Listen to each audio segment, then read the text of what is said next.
Hello everyone. I am here to talk about fraud detection with graphs at the Danish Business Authority. So I'll start with a quick slide about myself. I am a research associate in machine learning at the University of Bristol, and up until recently I was a machine learning consultant at the machine learning lab in the Danish Business Authority. I also have a PhD in mathematics from University of Bristol. So the Danish Business Authority is an organ in the Danish government whose responsibilities are firstly to provide good framework conditions for business development and also to provide service for all Danish companies. So aside from helping companies in this way, they are also the ones responsible for both regulation and enforcement. So this includes things like fraud detection, which I will focus on in this talk. Lately, they have also been given the task of being responsible for these COVID-19 compensation schemes, where companies can apply for compensation for their lost revenue during COVID-19. So notably, all Danish businesses, they have to register at the authority. So this means that the Danish Business Authority have information on every company in the country.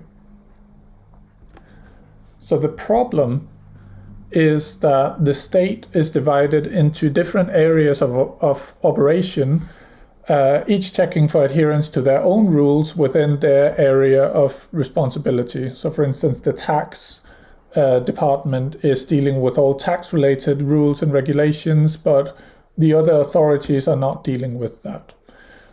But the problem here is that fraudsters, they often operate across these barriers because they're motivated by financial gain.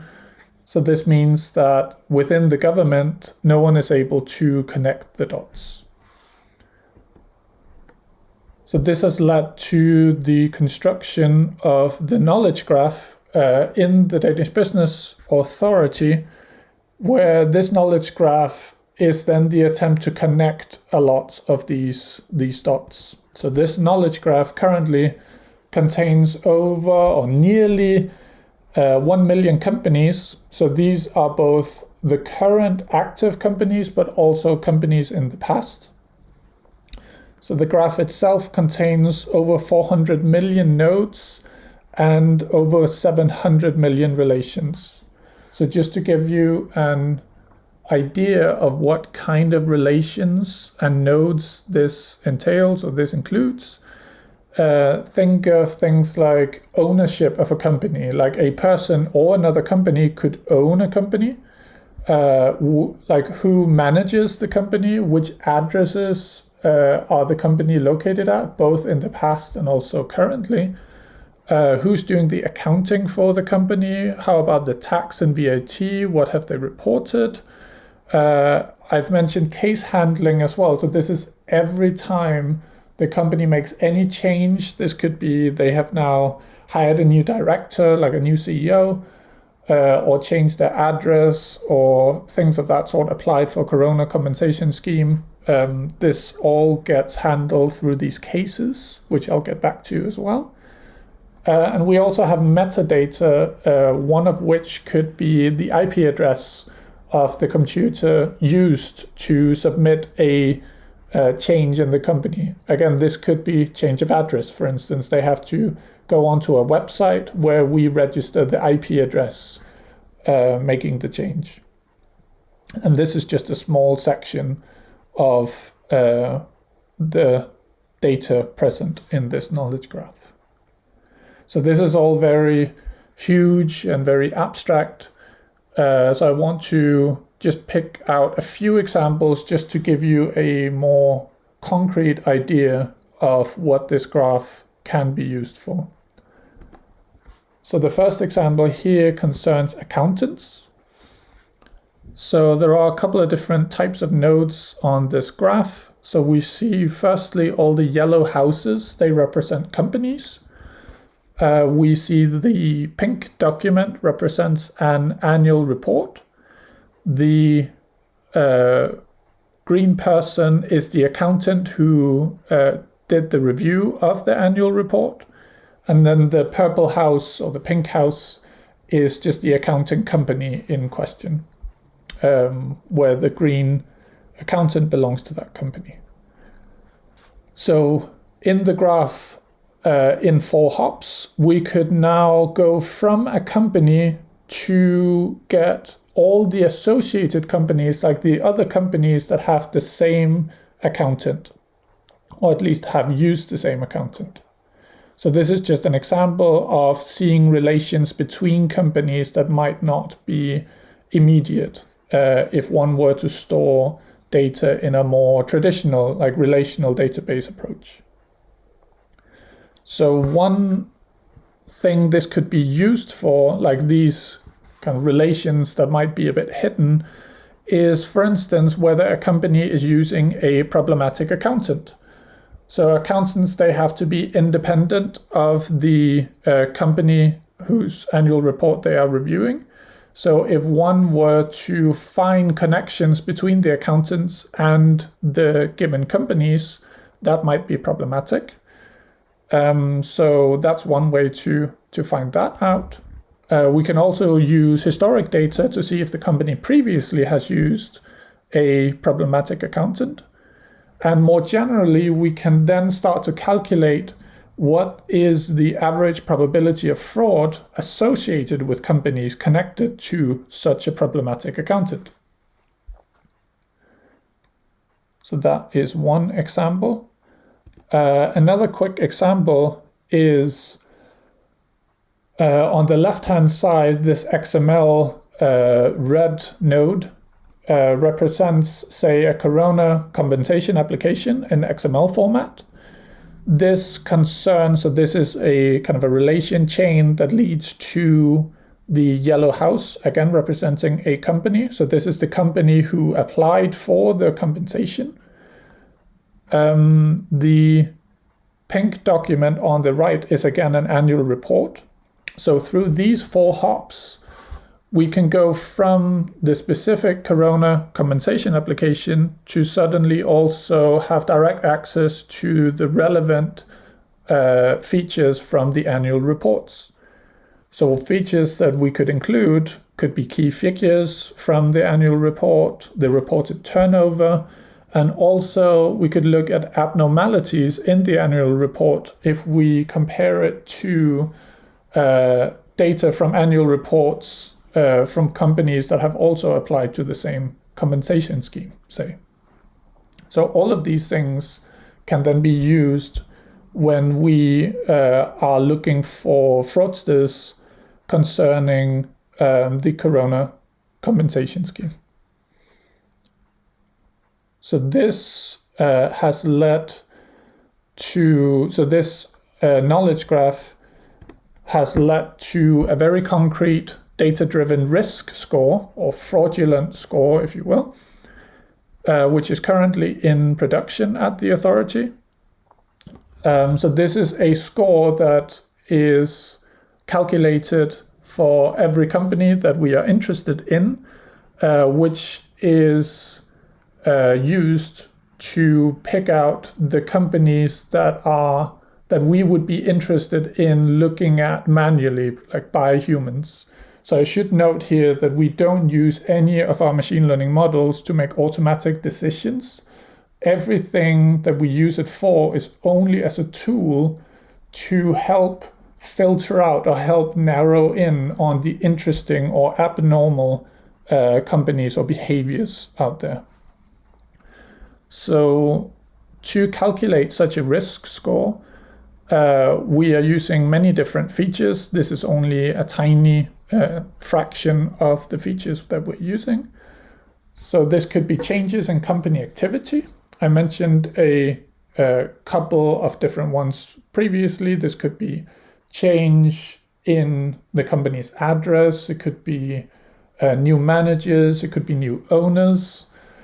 We could also use preliminary VAT determinations and the key figures from the annual accounts and solidity as well, all used to calculate a risk score. And it should be noted that when we train this machine learning model to compute this risk score, like during the training process, we are using actual data, like we have labeled data from fraudulent companies, which we can then use to train our models with all these scores. Okay. So another thing I would like to talk about is this principle of model to model that we are also using here in the authority. And this is the idea that we can use the outputs of some of our machine learning models in other models, like as inputs to other models. So here we have a couple of different examples of machine learning models that we are currently using. So if we start from the left, bottom left, we have a model which, for instance, controls the identity papers for foreign actors in management. So this could be passports, for instance. We have a model which looks at the assets, like determines or predicts whether those assets are fictitious or could be fictitious or erroneous asset declarations in the companies. Another thing is in annual reports and also in auditing reports from the accountants, there is a reason, like there's quite a lot of unstructured text, which is not machine readable. So we also have a couple of natural language processing models, which kind of converts that into numbers or into data that we can actually use within our models.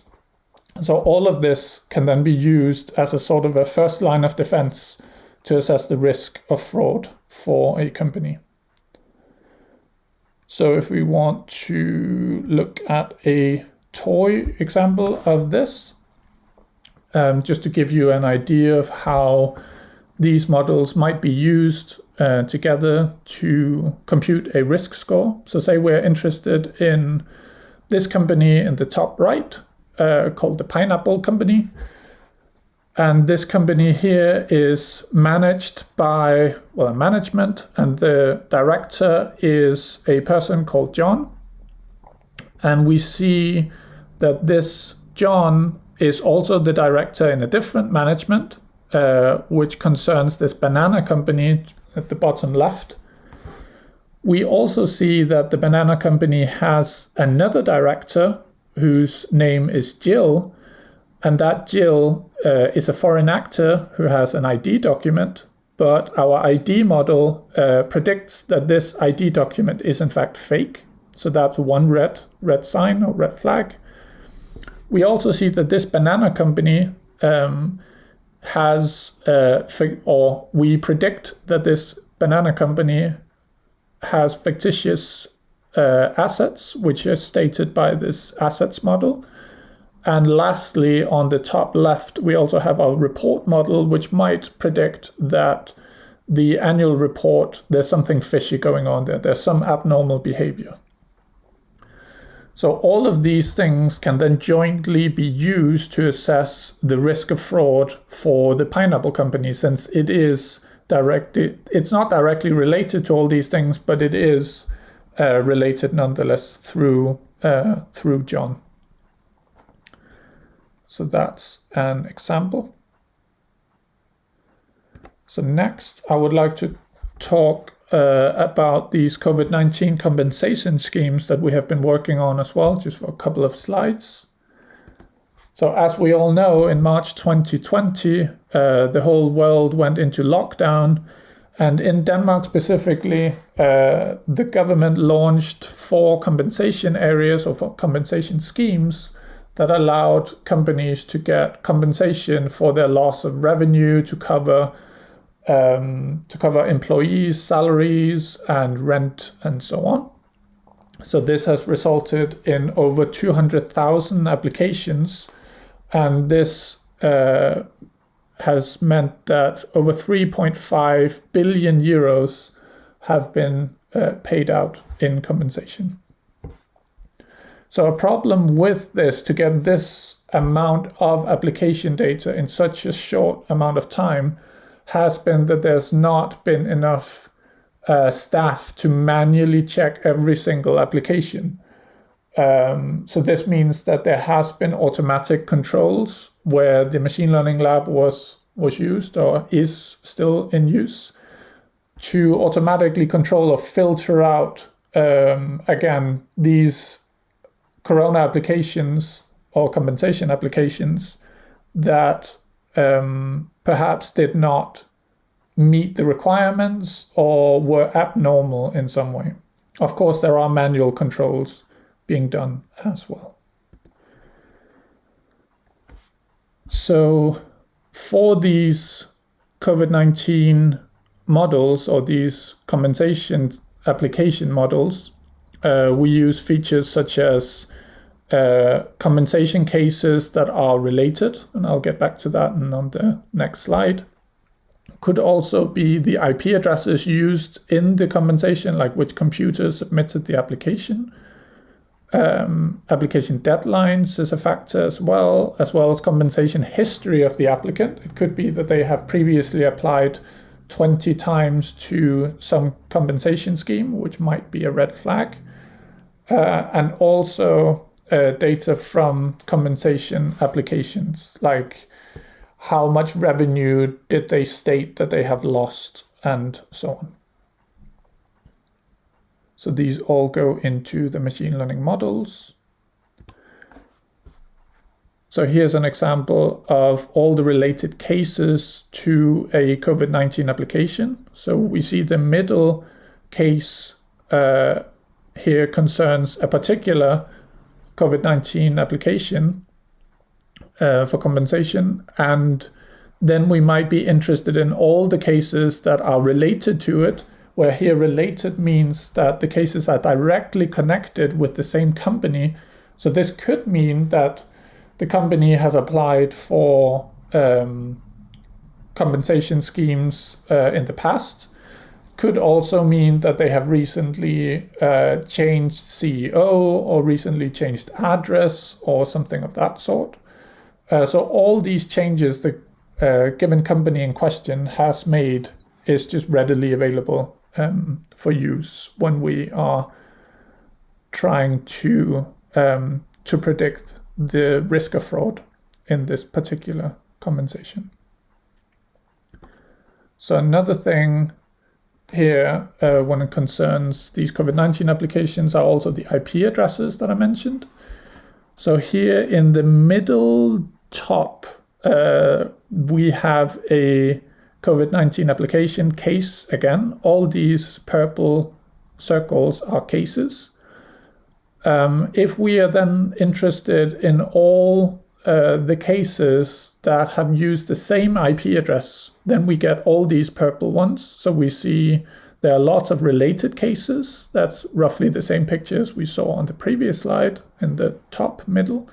But we also see several disjoint cases which are not part of that, like which are not related. So they might concern different companies, but nonetheless they have used the same IP address. So they might still be interested or interesting to us if we want to consider all factors in our machine learning models.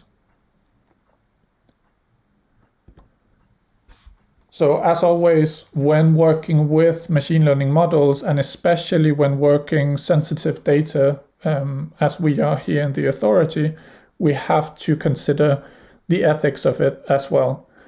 So here we have some informal ethical principles, firstly, which we are adhering to here in the authority. Firstly, we do not make concrete lists of people. We don't make blacklists in that sense. Next, we only make calculations when we have a concrete business purpose. We don't just go out and calculate risk scores for every company out there if there's no need for it.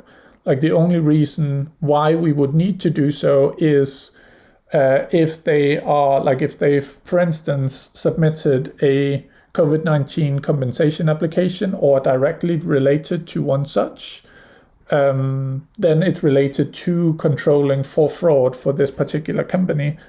But if there's no business purpose, then there's no need for us to make such calculations.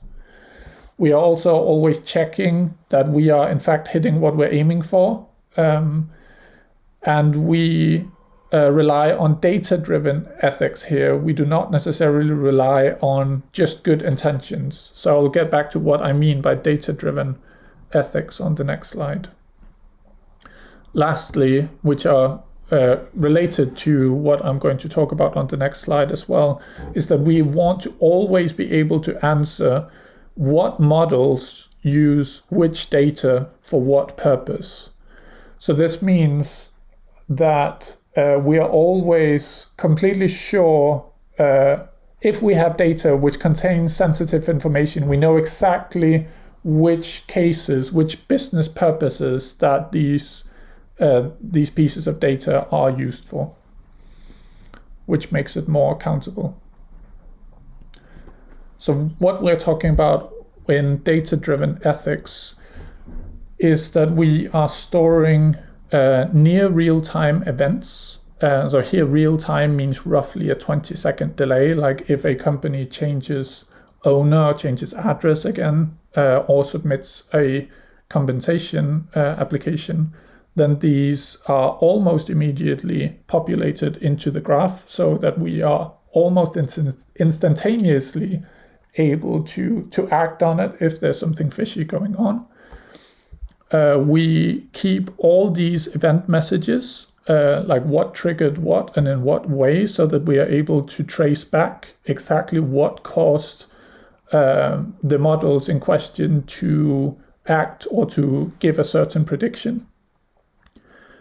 Lastly, we also store all evaluation data from our models, like all the predictions that the models made, just not only the predictions themselves, but even the fine-grained probabilities that they outputted, which means that it will be easier for us to retrain the models with updated data as time goes on.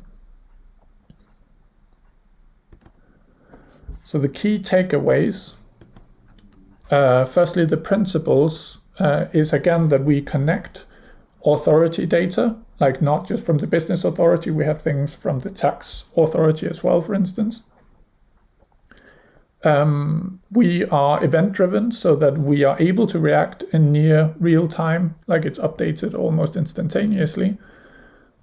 We can use the graph to also do network analysis to understand how Danish companies' life cycles are, like what is normal, what is not normal, to be able to determine whether something fishy is going on or not. Part of our principle is also this metadata strategy. So I've mentioned a little bit of it, that we store as much metadata as we possibly can. So one notable piece of metadata that I did mention is the IP addresses, for instance. And again, we use the machine learning models in a sense to aggregate all this data that we have available, as I mentioned in the model-to-model perspective before, for instance, with checking ID documents with convolutional neural networks, and also checking through plain text in annual reports using natural language processing models and so on, being able to aggregate all that information into a concrete risk score. We focus here on transparency and traceability, as I mentioned just before, so that we're able to explain how we arrived at the predictions. We also store all evaluation so that we're able to improve our models as time goes on. And we collaborate with domain experts. So we're not assuming that we know what a good model is. So we constantly, when we're developing a new model, are in constant dialogue with domain experts to ensure that what we produce are actually what is needed in practice. So the effect of this is that all Danish companies, they are subject to control, which is automatic. With every change in data, they don't have to do anything. There's no bureaucracy involved. There's full traceability and transparency in that control. And we always have a human in the loop. We never make automatic decisions. It's always just a tool that the manual or the people hired to do the manual control can use to filter out some companies of interest. And that's what I had for you today. Thank you so much for your attention.